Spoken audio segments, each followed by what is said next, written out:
যা কালবৈশাখীর ঝড় বৃষ্টিটা হলো, আমাদের বাগানে চারটে পেঁপে গাছ মাটির গোড়া থেকে উপড়ে পড়ে গেছে। দেখো বিদ্যুতের আওয়াজ।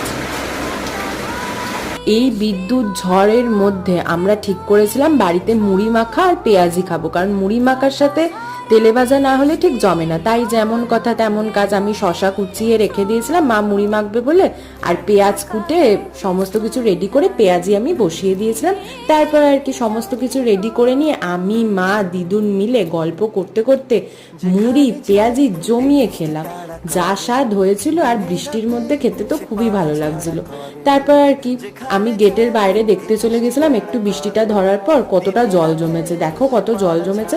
আর আমাদের ওই পেঁপে গাছ উল্টে পড়ে গেছে বলে যে কত পেঁপে নিচে পড়ে রয়েছে, এত খারাপ লাগছিল। যে পেঁপেগুলো বাইরে পড়ে রয়েছিল সেগুলোকে তুলে নিলাম, কারণ রাত্রিবেলা তো গাছ থেকে ফল তুলতে নেই, তাই জন্য সেগুলো কাল তোলা হবে। এই ভিডিওটা কেমন লাগলো জানিও।